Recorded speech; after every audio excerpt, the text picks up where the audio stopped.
Let me begin by confessing, and I think you know this, that I accepted this honor with mixed feelings. First of all, I'm notorious for having criticized so many appropriations of public monuments by some of our past leaders, in which we end up, everything is named after them. Uncle Wole Soyinka. No conspiracy anywhere. I did it.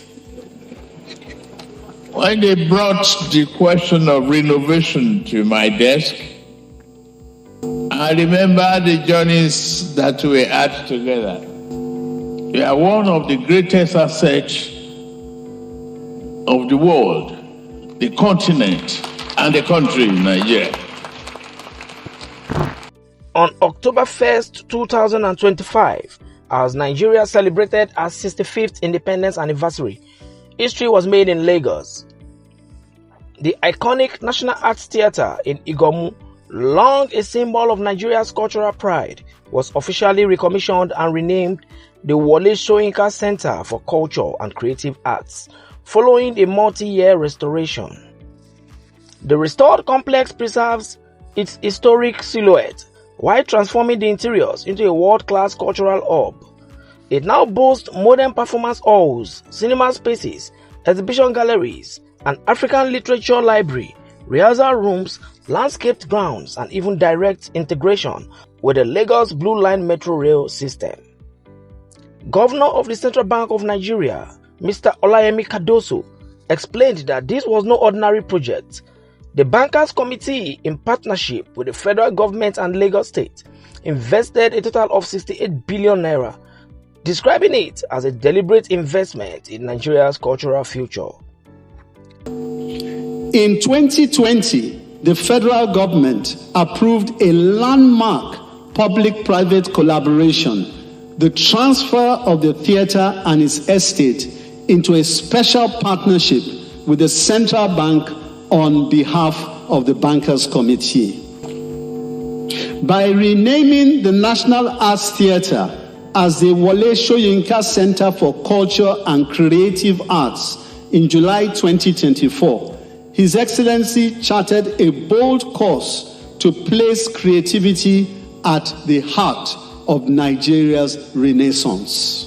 Ladies and gentlemen, distinguished guests, allow me to emphasize that none of this would have been possible without extraordinary partnerships. The Central Bank of Nigeria, the Bankers Committee, the Lagos State Government, and the Ministry of Arts and Culture and Creative Economy came together with a shared purpose to deliver this natural project, with the Bankers Committee alone committing approximately 68 billion naira. This is more than a renovation, it is a rebirth. We must protect it from ever falling into neglect again. For Lagos State Governor Babajide Sanwo-Olu, the reopening marked a homecoming. It reminded the nation that Lagos once hosted the legendary Festac 77, that is, the Festival of Arts and Culture, and now stands ready to reclaim its place as Africa's cultural capital.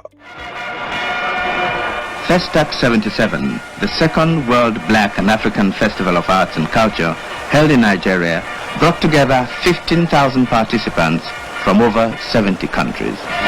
The National Theatre in Lagos was the scene of many important events throughout the festival. This landmark is more than concrete and steel. It is the heartbeat of our nation's creative soul. It stands as a reminder that culture is not an accessory to development.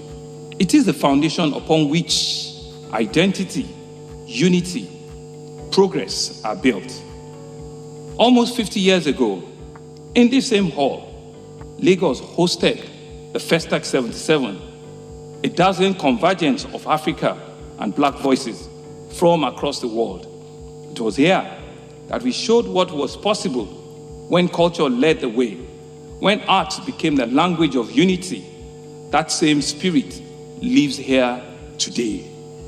Today's commissioning is only the beginning. The center must become a hub for artistic excellence and urban renewal. President Bola Ahmed Tinubu, who performed the commissioning, urged Nigerians to believe in their nation's potential. He pledged support for an endowment fund that will guarantee maintenance, accessibility, and job creation through the center. Let us lift Nigeria by speaking positively about our future, he said. Tonight, let me take this opportunity to say one thing that is very, very important to me, to you, Ama's government, and Nigeria in diaspora. That is, stop talking about Nigeria in an ill, negative tone.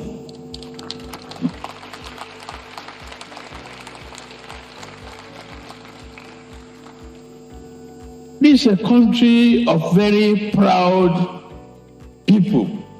We know what we are. Let's build it together. Let's rechristen it. If you had a bad dream, forget it. This country will succeed.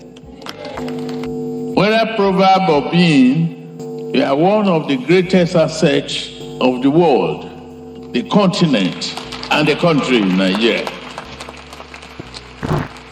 So it couldn't have been anything else. And I know definitely you will not disobey this president. So I say it has to be Wole Soyinka Centre. They corrected my English, but culture and renaming. And I'm glad you are here tonight. The man of the hour, Professor Wole Soyinka, expressed both humility and humor about having his name attached to the national monument. If a group of bankers got together using some of my money also in order to honor me, what's wrong with that? By the time I looked at all of them, I said, well, somebody has to carry the can. And if a group of bankers have got together using some of my money also, I bank with them after all, in order to honor me, what's wrong with that? I said to accept it. He reflected on the theater's journey from its glory days in 1976 and Festac 1977 to the decades of decline and urged that it serve future generations of Nigerian artists. I remember this building when it was first erected during a military regime. I think we called it the General's Hat because of the shape of the roof. There's, of course, in the conception, very little of what I call the African architectural intelligence in it. In fact, it was an uprooted structure, which the then Commissioner of Culture saw when he went to, I think it was Bulgaria, and it was not a real theater, it was a palais de sport, where people parade in honor of power and then do a bit of athletics just to show that they're bringing in the people. I took one look at it and he said, I'll take that, but make it 1.5 times the size because Nigeria is bigger than this country. And that's how this building came to be. All right. Cultural stakeholders hailed the transformation as proof that culture and commerce can unite to create jobs, revenue, and soft power for Nigeria. With world-class facilities and a renewed commitment to preservation, the Wole Soyinka Centre for Culture and Creative Arts now stands as a beacon, keeping Nigeria's creative voice alive on the global stage. From Festac 77 to 2025, the story continues. Nigeria's culture heartbeat has been restored.